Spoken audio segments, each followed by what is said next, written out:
तो हेलो विद्यार्थी, आप लोग कैसे हैं। आशा करते हैं कि आप अच्छे होंगे, स्वस्थ होंगे और आप पढ़ाई मस्त चलती होगी और हम आपकी पढ़ाई की इस कड़ी को पढ़ाते हुए आपका सहयोग प्रदान कर रहे हैं पीवाईक्यू प्रश्नों के माध्यम से 2024 का। और सिलेबस और पीवाईक्यू प्रश्न बहुत महत्वपूर्ण योगदान देते हैं नंबर को बढ़ाने में, ध्यान रखें। तो आप लोग हमारे साथ जुड़े रहे हैं, हम आपके लिए बहुत अच्छा टॉपिक लेते आ रहे हैं 20, 21, 22, 23। अब हम आज पहुंच चुके हैं 24 तारीख, ठीक देख पा रहे हैं आप लोग। 24 फरवरी 2024 का शिफ्ट नंबर पहले का है, समय देख सकते हैं आप लोग। शिफ्ट नंबर पहले हल करवा रहे हैं मैथमेटिक्स रीजनिंग के हम टॉप प्रश्न ले रहे हैं, आप देख पा रहे होंगे। उसी प्रकार हम जीके जीएस और हिंदी के पूरे 20 प्रश्न का करवाते हैं। शिफ्ट बाई शिफ्ट बढ़ते चल रहे हैं। चलिए आगे लेके चलते हैं आपको, और आप बने रहें, आप लास्ट जरूर देखें। आप प्रश्न पढ़ते चलना है, उन्हें याद भी करते चलना है और उन प्रश्नों को टॉपिक उठा के भी पढ़ना है। चलिए आगे दिखाते हैं हम आपको जीके जीएस। चलिए तो पहला प्रश्न आपके समक्ष दिखाई दे रहा है, आपका जीके जीएस का है 8वीं पंचवर्षीय योजना का। बाकी हम पंचवर्षीय योजनाओं का संक्षिप्त रूप से बता चुके हैं, आप वहाँ जाके देख सकते हैं। वहाँ से भी प्रश्न पूछ रहा है पंचवर्ष योजना और हरित क्रांति का प्रश्न, जनगणना का प्रश्न आ ही रहा है। तो पंचवर्ष योजना का हमने संक्षिप्त जानकारी वाला डाटा पढ़ा चुके हैं, अब विस्तृत वाला पढ़ाना बाकी रहेगा, जाके देख लीजिए। चलिए 8वीं पंचवर्षीय योजना के दौरान भारत 1 जनवरी को विश्व व्यापार संगठन का सदस्य बन गया था। तो 1 जनवरी 1995 को याद रखेंगे। अगर आपको बोला जाता है भारत किस पंचवर्षीय योजना के दौरान विश्व व्यापार संगठन में शामिल हुआ था, तो आप बोलेंगे 8वीं याद रखना और साथ में डेट भी याद रखना 1 जनवरी 1995 को, और 1995 में ही विश्व व्यापार संगठन का स्थापना हुआ, याद रखेंगे। ठीक है, याद रखें। यहाँ से प्रश्न अगली बार फिर बन सकता है। चलिए आगे बढ़ते हैं, आप देख पा रहे हो, समझ गए ना। चलिए अब अगला प्रश्न आप स्क्रीन पर देखिएगा, हरित क्रांति का प्रश्न आया, देख पा रहे होंगे आप लोग। पहला प्रश्न, हरित क्रांति से संबंधित कथनों को पढ़िए। ए, हरित क्रांति 1960 के दशक में नॉर्मन बोरलॉग द्वारा प्रारंभ किया गया, बिल्कुल सही है। जो फिलीपींस के रहने वाले थे, ध्यान रखें, कहाँ के, फिलीपींस, याद रखें, ठीक है, फिलीपींस के। और इनके बारे में कई बार पूछ चुका, और हरित क्रांति का तो प्रश्न हर शिफ्ट बन ही रहा है, अभी तक आप देख चुके होंगे। अगर आप शुरू से क्लास तक पीवाईक्यू समझ रहे हैं तो आपको समझने से आपको टॉपिक समझ में आ जाएगा कि किस टॉपिक से प्रश्न बार बार पूछ रहा है। आपकी जानकारी भी बता देते हैं हम, अभी तक आपके लिए 40+ पीवाईक्यू बना चुके हैं 2024 की। चलिए आगे बढ़ते हैं। पहला बिल्कुल सही है, विश्व में हरित क्रांति के जनक के रूप में भी जाना जाता है, विश्व में हरित क्रांति के जनक रूप में जाना जाता है। किन्हें, मतलब नॉर्मन बोरलॉग, याद रखें। बिल्कुल दोनों कथन क्या है, सही है। इस प्रकार से ए और बी दोनों कथन बिल्कुल सही है। चलिए अगला प्रश्न लेते हैं। अगला प्रश्न आप देख पा रहे होंगे, ये आपका करंट अफेयर का प्रश्न है। तीसरा प्रश्न, सितंबर 2023 से मास्टर कार्ड इंडिया के अध्यक्ष के रूप में नियुक्त किया गया है, वो कौन है, रजनीश कुमार। ठीक है, कौन, रजनीश कुमार। चलिए आगे बढ़ते हैं, हम अगला प्रश्न लेते हैं।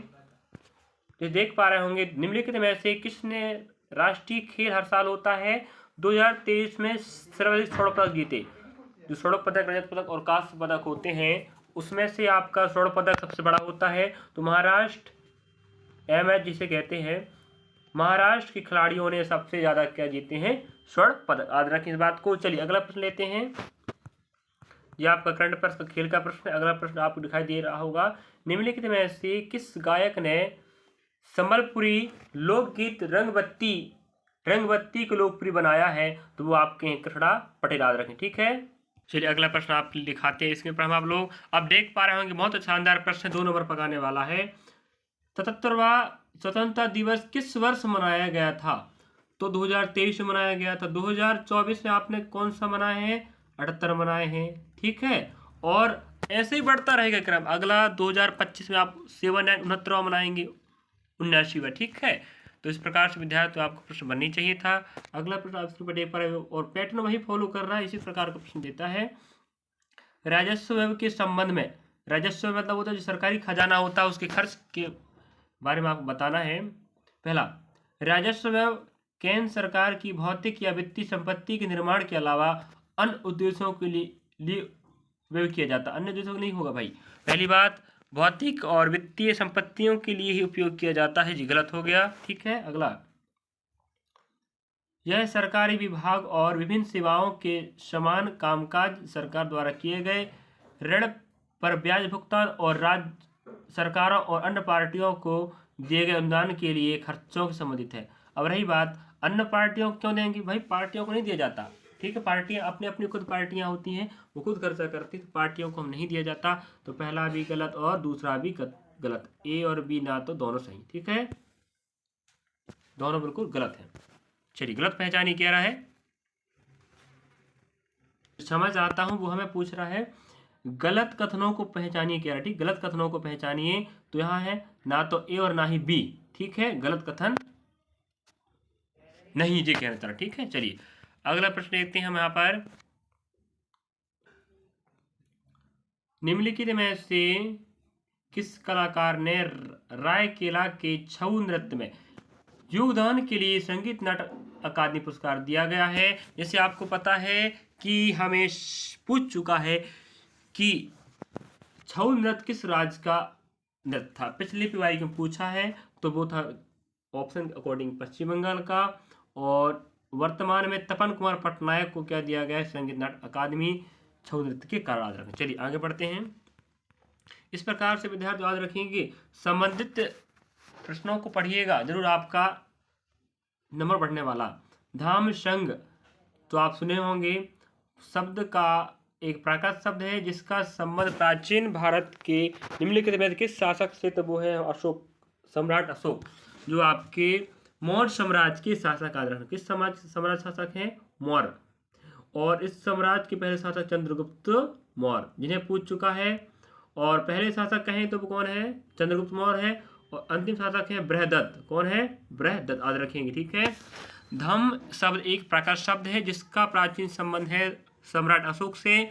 और संघ भी कहें, धम्म संघ सब अशोक संबंधित है, और अशोक ने ही बौद्ध धर्म को आगे बढ़ाया था। ये प्रश्न पूछ चुका है।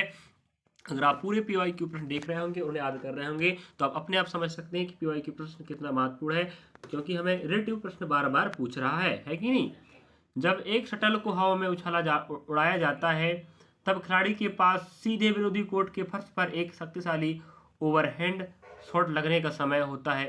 इसे खालिस्तान, इसे स्मैश कहते हैं। ध्यान, क्या कहते हैं, स्मैश कहते हैं। अब थोड़ा इसको डीपली पूछ लिया पहली बार, हर शिफ्ट में एक प्रश्न डीपली पूछ ही रहा खेल संबंधित। ठीक है, चलिए अगला प्रश्न देखते हैं।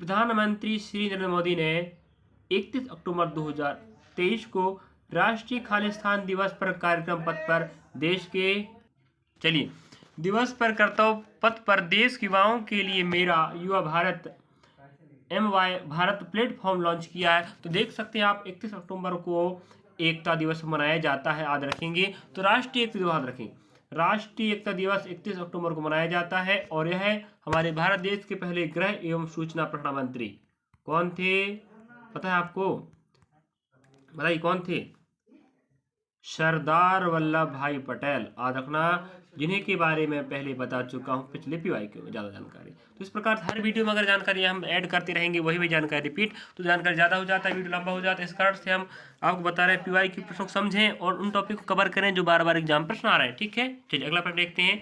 प्रश्न क्रमांक आप देख चुके हैं 11। इस प्रकार से आगे बढ़ते हैं। यहाँ हमें कह रहा है, चलिए प्रश्न देख पा रहे हैं 12, राज्य की लोक सेवाओं में न्यायपालिका को कार्यपालिका से पृथक करने के लिए राज्य कदम उठाएगा। इसका उल्लेख भारत के संविधान के भाग 4 में है। ठीक है, याद रखेंगे। तो इस प्रकार से भाग भी हमें पूछ रहा है, अनुच्छेद पूछ ले रहा है, कहाँ से कहाँ तक किस जानकारी का उल्लेख मिलता है, वो आपको पढ़ना पड़ेगा। ठीक है, बाकी हम PYQ प्रश्नों के बाद आप समझा रहे हैं कि कौन सा टॉपिक बार बार आ रहा है। इसके बाद भी अगर आप नहीं पढ़ेंगे तो इसमें आपकी गलती हो रही, ध्यान रखें। ठीक है, चलिए अगला प्रश्न देखते हैं। स्क्रीन पर आप देख पा रहे होंगे, ओलंपिक खेलों में, ओलंपिक खेल तो पता है आपको ना, विश्व जगत का सबसे बड़ा खेल महोत्सव कहलाता है, और सबसे बड़ा खेल होता है जिसे हम खेलों का कुंभ भी कहते हैं। पूल तैराकी, ध्यान रखना, तैराकी एक गेम होता है, इसका जो मैदान का नाम पूल कहते हैं। ठीक है, चलिए 8 लाइन में विभाजित होता है, जैसे 1 2 3 4 5 ऐसे रहेगा। और यहाँ से यहाँ की दूरी कितना होती है वो उसको पूछ रहा है, वो है 50 मीटर। ठीक है, याद रखना, यहाँ से यहाँ की दूरी हमें बताना है, वो 50 मीटर है। 8 लाइन में डिवाइडेड होता है, तो 8 प्रतिभागी भाग लेते हैं। ठीक है, चलिए ओलंपिक खेल तो आप पता है ना, शुरुआत का पता नहीं, बताइए। 1894 चालू हुआ है, हाँ, कितने साल से, 96, 1896 चालू हुआ है। हर 4 साल में आयोजित होता है। इसके बाद 1900 होगा, ठीक है। और इसी समय भारत ने पहली बार भाग लिया था, याद रखेंगे। मैं हर PYQ में रिपीट कर ही देता हूँ। अगला प्रश्न देख पा रहे हो आप लोग।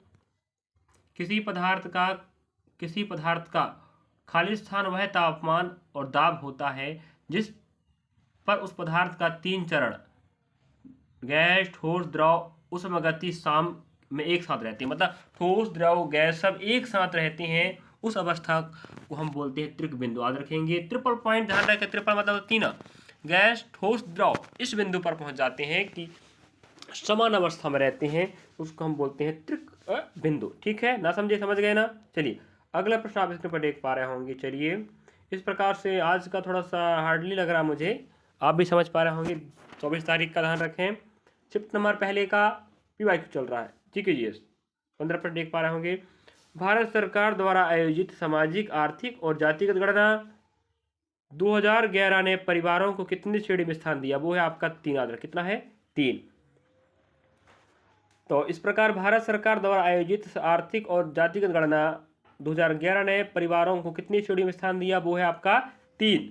और इस प्रकार से आपको जनगणना भी पढ़ना है, बार बार प्रश्न पूछ रहा है। जातिगत गणना 2011 में हुआ था, याद रखेंगे। कुछ राज्यों में हुआ था, बिहार, झारखंड तरफ हुआ था। बिहार इस प्रकार से आपको बननी चाहिए जनगणना भी आ रहा है, हरित क्रांति प्रश्न भी आ रहा है, और आपका पंचवर्ष योजना भी बार बार आ रहा है, ठीक है। 2011 की साक्षरता दर गणना के अनुसार भारत में पुरुषों की साक्षरता कितनी है? वो आपका 82.14 है। इस प्रकार विद्यार्थियों आपको जनगणना का प्रश्न भी बार बार पूछ रहा है। अच्छा, इसके पहले भी आप देख पा रहे होंगे जनगणना का प्रश्न था, अभी फिर जनगणना का आ गया। चलिए पिछली बार महिलाओं का साक्षरता पूछा था, एक बार बहुत कुछ प्रश्न पूछ चुका है रही, ठीक है। 17 प्रश्न देख सकते हैं। समाज सुधारक राजा राम मोहन राय भारत में किस समाज सुधार आंदोलन संबंधित थे? वो है आपके ब्रह्म समाज, ठीक है। याद रखेंगे ब्रह्म समाज से हैं राजा राम मोहन राय जी।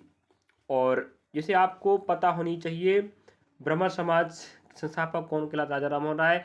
ब्रह्म समाज एक क्या है? समाज सुधारनी योजना है। चलिए अगला प्रश्न देखते हैं। इसके पहले आपको सतशुद्ध समाज पूछा था, आपको पता ही होगा, ठीक। अगला प्रश्न देखते हैं। सितंबर 2023 में 1 वर्ष के कार्यकाल के लिए प्रेस ट्रस्ट ऑफ इंडिया के निदेशक मंडल के अध्यक्ष के रूप में किसे चुना गया था? वो कौन? आपके KN शांत कुमार। कौन है? KN शांत कुमार, याद रखेंगे।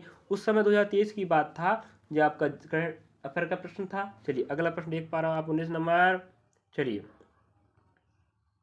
भारतीय संविधान भी आएगा, अर्थशास्त्र भी आएगा, भूगोल भी आएगा, इतिहास भी आएगा, खेल भी आएगा, करंट अफेयर्स भी आएगा, ध्यान रख, ठीक है। साइंस भी आएगा। भारतीय संविधान में राज्य के नीति निर्देशक सिद्धांतों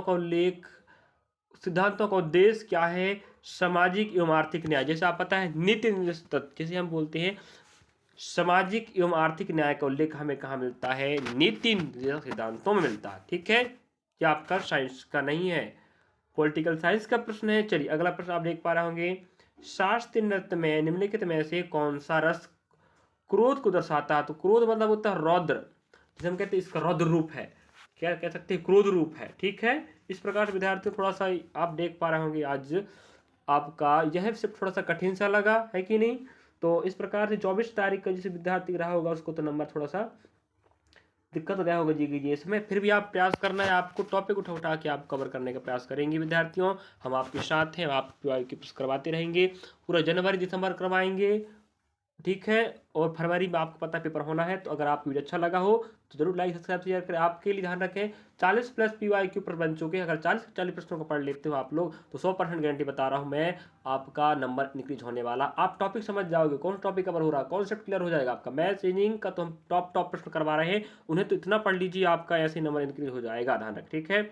और हिंदी और GK GS को तो हम टॉप प्रश्न नहीं करवा रहे हैं, पूरा 20 प्रश्नों को वैक्ट सहित थोड़ा जानकारी ऐड करके बताने का प्रयास कर रहे हैं। चलिए थैंक यू, धन्यवाद, जय भारत विद्यार्थियों। आप वीडियो अच्छा लगा हो जरूर लाइक सब्सक्राइब शेयर करें। आप लोग लाइक सब्सक्राइब नहीं करते हैं क्योंकि आपका सहयोग ही हमारा हौसला बढ़ाता है, और जिससे हम बेहतर से बेहतर करने का प्रयास करते रहेंगे। और NTPC का भी हम PYQ प्रश्न चला रहे हैं, तो आप NTPC तैयारी कर रहे हैं तो आप देख सकते हैं। और GD का तो हम बहुत सारे PYQ करवा चुके हैं। चलिए थैंक यू, धन्यवाद।